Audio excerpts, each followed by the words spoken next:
देव की सनातन धर्म की अपने अपने गुरु महाराज की आज આપણે આધોઈ ગામને આંગણે હરિભાઈ જે સત્સંગ ગોઠવીને સંતો મહંતોને ભક્તોને સગાવાલાને પ્રેમીજનોને ગામડાને બધાને બોલાવ્યા એણે બધાને મારા હૃદયથી પ્રેમથી જય ગુરુ મહારાજની. આમ તો હું એ સાંભળવા માટે જ આવવાનો હતો. આજ બોલે એવું નથી, અવાજ પણ બેસી ગયો છે અને થોડોક પ્રસંગ હતો બચાવો એટલે 2 કલાક ત્યાં જવું પડે.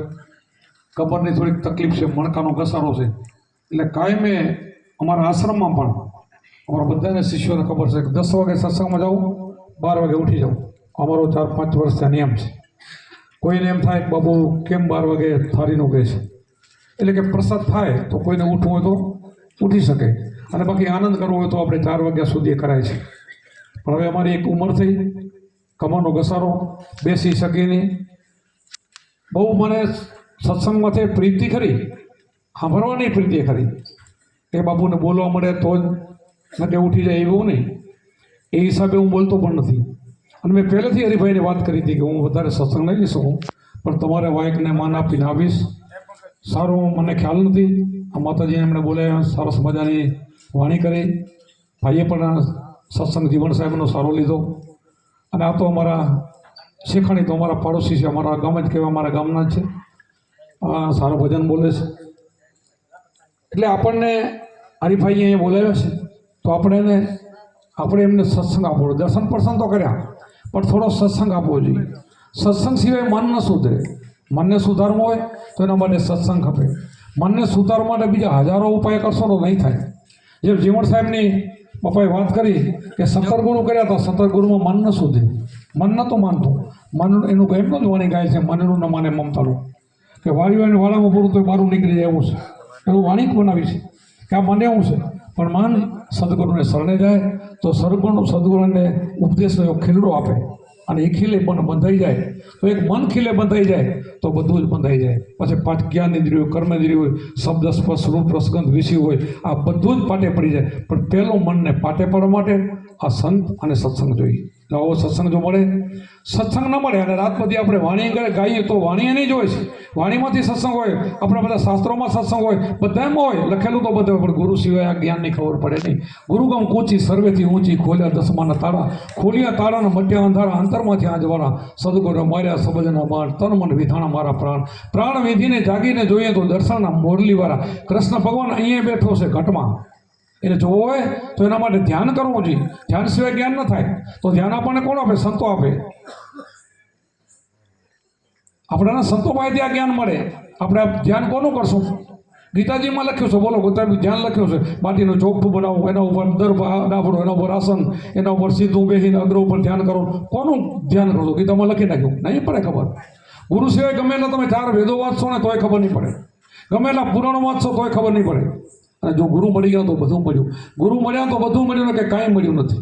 એટલા માટે મનુષ્યનો અવતાર મળ્યો છે. દેવોને દુર્લભ એવો મનુષ્ય અવતાર તમને ને મને મળ્યો છે. કેવો? દેવોને દુર્લભ. હવે આપણે આવું બોલે તો ખરા બધા, પણ સમજવું તો પડે ને. દેવોને દુર્લભ એમ કેમ? દેવો પણ ઈચ્છા કરે કે મને મનુષ્ય અવતાર મળવો જોઈએ. અને મનુષ્ય અવતાર સિવાય મુક્તિ નથી. એટલે આપણને દેવોનો દુર્લભ એવો અવતાર મળ્યો છે. આપણે તો મળેલો છો. દેવો તો જે માંગે છે તો મહાન કોણ? આપણે સમજતા નથી, વાતમાં સમજતા ને સાંભળીએ છીએ, બધું ખબર પડતી નથી. તો દેવોને દુર્લભ એવો આપણને મનુષ્ય અવતાર મળ્યો છે. આ મનુષ્યનો અવતાર મળ્યા પછી આપણને કોઈ સંતનો ભેટો પડી જાય, સંત મળી જાય તો આપણો બેડો પાર થઈ જાય. હાથી આપણને દિશા મળી જાય કે ભગવાન ક્યાં છે, પરમાત્મા ક્યાં છે. બધાય કે સર્વત્ર છે, બધાય કે છે. અમારા ઉભા બી કીધું, વાણીમાં કીધું, નસો નામનો હાચો, ચડ્યો ન ઉતરે પાછો, જ્યાં જોઈ ત્યાં દૂજો નથી સદગુરુનો વાસો, બહાર ભીતર સબગઢ વસે ઈ વચન છે સાચો, નસો નામનો હાચો, ચડ્યો ન ઉતરે પાછો, 8 પોને રાત દિવસ જેને રામથી ભરોસો સાચો, પ્રેમ વેરાગે જેના ચિતણા ચડીએ અખંડ ઘરમાં વાસો. અખંડ ઘર કોણ બતાવશે? આપણને ક્યાં ખબર છે? અખંડ કયું? જગતમાં જે દેખાય તો બધું ખંડિત છે. અખંડ ઘર તમારી અંદર પડ્યું છે. એના માટે ગુરુ જોઈએ. એના માટે 10મો દ્વાર ખોલી અહીંયા પહોંચવું જોઈએ. એના માટે ધ્યાન છે. ધ્યાન સિવાય જ્ઞાન નહીં થાય. સદગુરુની સેવા કરતા ધરતા હરિના ધ્યાનમાંથી જ્ઞાન જાગે, અંધારા માટે અજ્ઞાન, શ્વાસ ઉશ્વાસે સમર્થ અને જપતા અજંપા જાપ જપતા ટાપ કર્યા ગુરુજીને પ્રતાપ. આ ગુરુજીનો એવો પ્રતાપ છે, આવો આપણને જાપ આપે. એ જાપથી અજંપા જાપથી કામ થાય. બીજા જાપ તો ઘણાય છે, પણ એ જાપથી કામ થતું નથી. એ જાપથી મંત્રથી થોડો ઘણો લાભ મળે, મુક્તિ ન મળે, મુક્તિ ન થાય, મોક્ષ ન થાય, ગતિ ન થાય. એની અવાગમનના માટે જન્મ મરણના ચક્કરથી ફેરો ન મળે. એટલા માટે કબીર સાહેબ કીધું ને કે નામ લિયા તો સબ લિયા, સબ શાસ્ત્ર કા ભેદ, બિના નામે નરકે ગયા પડબડ તારો વેદ. જો નામની વાત તો કરી, પણ કયું નામ? એમ નામે પાતક છૂટીએ નામે ના શેરો, નામ સમોવડ કોઈ નહીં, જપ તપ તીરથ વ્રતની યોગ, જપે નહીં તપે નહીં તીર્થે નહીં વ્રતે નહીં યોગ નહીં, એવું નામ કયું છે? ત્યારે કીધું છે કોટિક નામ સંસારમાં તેથી મુક્તિ ન હોય. આદિનામ ગુપ્ત હે જાણે વિરલા કોઈ, આદિનામ ગુપ્ત છે તમારી અંદર પડેલું છે, જાણે વિરલા કોઈ. આ વિરલા હોય ને, ગુરુના શિષ્યો હોય ને, બાળકો હોય ને, વચન મરીને ભજન કરે ને, એના અધિકારી થઈને ભજન કરે ને, એને વિરલા કહેવાય, બધા નહીં. આવું જો ભજન મળી જાય ને, કોટિક નામ સંસારમાં તેથી મુક્તિ નહીં. શું કામ એમ કીધું? કે આપણા જેટલા અવતારો થઈ ગયા ને, બધા એને ગુરુ હતા. અને બધાનો દેહ પછી ને જન્મ પછી આ ફઈ નામ આપે, કોણ જ્યોતિષ મહારાજ આપે. એ ફઈના ફજેતા કહેવાય. એ નામથી મુક્તિ નથી. આજે નામ જે આપણું જે શરીરનું પડે ને, એ કોઈનું નામ તમે લેશો તેનાથી મુક્તિ નથી. જન્મ્યા પછીનું જે નામ પડ્યું ને, એ નામથી મુક્તિ નથી. મારું નામ સુખુબા બાપુ, કોઈ સુખદેવજી બાપુ કે મારા શિષ્યો કે બાપુ સુખદેવજી બાપુ ભજન કરશે તો મુક્તિ થઈ જશે? નહીં થાય. એ નામથી મુક્તિ નહીં થાય.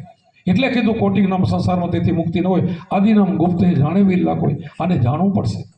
અને આદિ અનાદિનું ચંદ્રની, સૂરજની, ધરતીની, આકાશની કાંઈ નહોતું ત્યારે હતો અભિષેના, કાંઈ બધું પ્રલય થઈ જાય તોય રહેવાવાળો એવો છે. અને કુંભારામે એ નશો ગાયો, એનો નશો એને ચડી ગયો હતો, આ નામનો ચડી ગયો હતો.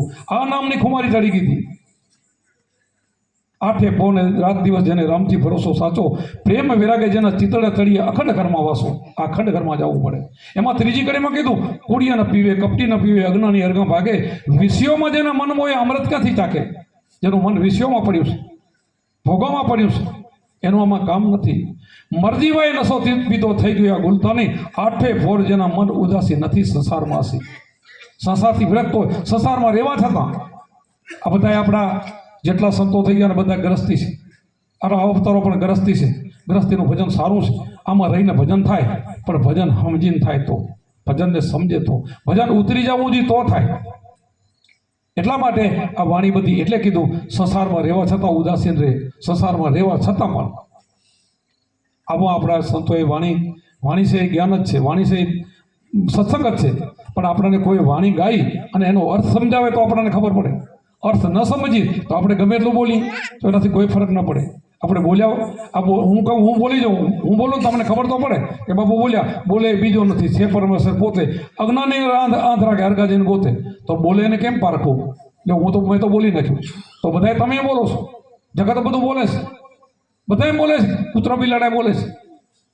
કેમ કીધું આપણને ખબર હોય છે, ક્યાંથી બોલે ખબર આપણને ખબર છે. પરા પસંદ મધ્યમ ને વેખરી, 4 પ્રકારની વાણી છે. હું અત્યારે બોલું વેખરી વાણી છે, એ વાણીથી ઉધાર નથી થતો, પણ વાણી ક્યાંથી નીકળે છે એની સમજ હોવી જોઈએ. કયા ઘરમાંથી બોલે છે એની ખબર હોવી જોઈએ.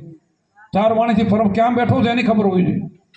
આ ખબર ગુરુ આપે, આપણને ધ્યાનથી આપે, અને સદગુરુ મળી જાય તો આપણો બેડો પાર થઈ જાય. નકર આમને આમ આપણી જિંદગી નીકળી જશે. જિંદગી નહીં, અવતારો નહીં, જુગો. કેટલાય યુગથી આ જીવ ભટકતો આવે છે. કેટલાય જન્મ આપણે લીધા, કેટલાય માતા પિતા કર્યા, કાંઈ ફેરું નથી લઈ જવાનું. જેટલું બંગલામાં તો ગાડીઓ હોય, કરોડો અબજોની રૂપિયા હોય, બાલ બચ્ચા હોય, બધું અહીંયા રહેશે. તમે જવાના એમને જેમ આયા એમ જશો, શું ફાયદો ભાઈ? જેમ આયા એમને એમ આ સંસાર આખો જાય છે, એમને એમ જાય છે. સંસારમાં રહેવાની છૂટ છે, પણ સંસાર અંદર ઉતરી જાય ને એ બંધન છે. જેમ કરોડિયો હોય ને, કરોડિયો પોતે જાળ કરે, બીજાને ફસાવવા માટે કરે, પણ છેલ્લે પોતે ફસાય. એમ આપણે પણ આપણા ઝાડમાં જ આપણે ફસાઈએ, આપણને કોઈ બાંધતો નથી. આપણે માણસને કોઈ બાંધતો નથી. પોતાના કર્મથી સુખી ને કર્મથી દુઃખી. પોતાને દુઃખ ને સુખ, પોતાનો આત્માનો બંધો શત્રુ પોતે છે. એટલા માટે આ સમજદારી આવી જાય ને તો છૂટાય. માણસ સુખી દુઃખી કોણ કરે? કોઈ નથી કરતું. કોઈને દોષે ન દેવાનો. કોઈના ભગવાનના હાથમાં કાંઈ નથી. માણસ કર્મથી દુઃખી ને કર્મથી સુખી. તો કર્મ સુધારવું હોય તો તમારા હાથમાં છે. કર્મ સુધરી જાય. કૃષ્ણ ભગવાનને અર્જુને કીધું ને કે ભાઈ, અર્જુને પ્રશ્ન પૂછ્યો કે પ્રભુ યોગ ભ્રષ્ટ પુરુષને બીજા જન્મમાં શું ગતિ થાય? યોગ કરેલો હોય, ભક્તિ કરેલી હોય તો બીજા જન્મમાં એને શું ગતિ થાય? તો કૃષ્ણ ભગવાને એને સરસ જવાબ આપ્યો છે કે યોગ ભ્રષ્ટ પુરુષ બીજા જન્મની અંદર શ્રીમંતને કરે. શ્રીમંત એટલે સુખી, પૈસા પાલટી. હવે કાંઈ એને મજૂરી કરવી પડી, એનામાંથી બેહી ગયો દીકરો થઈ, એના ઘરેનો જન્મ થાય. અને જન્મ થાય એટલું નહીં, પાછો યોગ પકડી લે, ભક્તિ પકડી લે. અમારા સંતોએ કીધું છે, સંત બીજ પલટે નહીં, ડૂબ જાય આનંદ, ઊંચ નીચ ઘર અવતરે થાય સંતોષ. કે એક વખત સંતનું બીજ પડી જાય અને ભજન કરે તો ભાઈ ખાલી બીજ પડેથી કાંઈ ન થાય. ભજન કરે તો રેણીમાં રહી ચોરી, ચિનારી, દારૂ, જુગાર, મટન, આ જે મુદ્દા ગુરુમાં આપ્યા એ રાખીને પછી ગુરુને ભગવાન માનીને એના વચનમાં રહીને વચન વિવેકી બને તો, અને પછી ભજન કરે ને તો એનો બેડો પાર થઈ જાય, તો એનું કામ થઈ જાય. તો યોગ ભ્રષ્ટ પુરુષની બીજો જન્મમાં સારાને શ્રીમંતને ઘરે જન્મ થાય, પાછો યોગ પકડી લે, કાંઈ ખરું? બીજા જન્મમાં પાછો પકડી લે. તો સંતોએ એમ કીધું કે સંત બીજ પલટે નહીં, ડૂબ જાય આનંદ, ઊંચ નીચ ઘર અવતરે, ગમે એ જ્ઞાતિમાં અવતરે, પાછો સંત જ બને. તો એક વખત આપણે ગુરુના બાલકા બની જઈએ અને આવું સમણ કરીને આપણે નીકળી જઈએ તો જ્યારે ધારો ને આશા તવાસા સુરતા તે મકાન, એ પાછા અહીંયા લઈને અહીંયા આવી શકો છો. અને એ છે ને એ જન્મનો ફેરો નથી. સંતો આવે ને જગત આવે એમાં ફરક હોય. સંતો છે ને પરમાત્માનું કામ કરવા આવે, એ કાંઈ બીજો ભોગ ભોગવવા નથી આવતા. સંતો બીજાનો ઉપકારીઓ છે. સરોવર તરોરો સંત જન ચોથા વર્ષે મેઘ, ચારોય ધરિયા પરમાર્થ કાઢ દે. શું કીધું? પરમાર્થી. સરોવર પાણીનું ભરેલું હોય, એમાં બધા પાપી પુણ્યશાળી બધા પાણી પીએ, એ કોઈને ના પડે. તરોવર ઝાડ એના નીચે બધા જ પીએ, કોઈને ના પડે. એમ સંત પણ એ હોય, મેઘ વરસાદ પણ બધે વરસે, એમ સંત પણ એને શરણે આવે ને તો જાતિ ભાતિ કોઈને નહીં પૂછે કઈ જાતિનો છું, કેવો છું. તો માણસ થઈને આવો, બસ પવિત્ર થઈને બેહી જા તારો બેડો પાર. જેસલ જાડેજો ક્યાં હારો મણ હતો? પલમાં પીર બની ગયો. શેનાથી બની ગયો ભાઈ? ધોરણ મળી ગયા ને ગુરુ મળી ગયા. ગુરુ મળી જાય તો કામ થઈ જાય.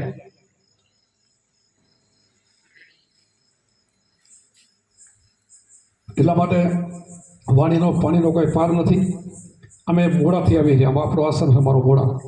આ બહેનો સમય બેઠા ને ભાઈઓને બહેનો આખો દિવસ, એક મજૂર નથી આપણા શિષ્યો, બધા આખો દિવસ કડિયા કામને મહેનત કરેલી છે. આખો દિવસ મજૂર 5-7 કલાક કરે, 10 કલાક 15 કલાક કામ કરીને આવે છે. અને પાછા હરિભાઈનો વાયક આવ્યો, એમને ખબર નથી વાયકની. અમારે 2 કલાક દેવાના હતા, પછી વાયકમાં આવવાનું તો અમે કીધું જઈએ, તો કે અમારે બાબુ આવું છે. એટલે બધું ઉભા રહ્યો, હરિભાઈને ફોન કરી લો, ત્યાં બધી સુવિધા હોય તો તમે હાલી શકો. એટલે હું ફોન કર્યો કે સામેથી જો આવતા હોય તો એવો તો મારા ભાઈ ક્યાંથી. એટલે બધા આ બહેનો આવ્યા ને બધા સત્સંગી છે, ગુરુમુખી છે, અને બધાએ સારામાં સારી વાણી બોલે છે, આધ્યાત્મિક વાણી બોલે છે. આ બધા ભાઈઓ આવ્યા મારા પેલા, બધા જ વાણીઓ બોલે છે. રાત બધી બોલે તો ખૂટે નહીં, એવી બધા વાણીઓ બોલવાવાળા અહીંયા આવે છે, બધા ગુરુમુખી છે. એટલે બધા કે આવીએ. અમે કીધું ભચાઉથી આવશો તો મેં સીધા આવો. હું તો અહીંયા આધોઈ જ રહું છું, અહીંયા જ રહું છું 10 વર્ષ થયા. પણ આવું છું મારો સત્સંગમાં વધારે ને વધારે. આધોઈમાં મને 25% માણસ એની ઓળખતા હોય, 10 વર્ષ ત્યાં રહું છું. પણ અમે સત્સંગમાં જોઈએ, અમારા ઓછા તો 300 ગામ છે, 6000 જેવા શિષ્યો. એટલે અમે 12 વધારે હું છું. પણ હવે થાકેલા, જ્યાં જાઉં ત્યાં 2 જ કલાક બેહું છું. કોઈ મારા ઉપર માઠું ન લગાડે. 12 વાગે ઉઠી જાઉં. હરિભાઈનું માન છે, થોડુંક 15 મિનિટ સત્સંગ આપી જાજો. પછી એટલે હવે અમારી ઉઠવાની તૈયારી છે. એટલે હવે ઘણા બધા ભાઈઓ છે, બધાને વાણી આપો ને બધાને લાભ આપો. બોલો સત્યગુરુદેવ કી, સનાતન ધર્મ કી.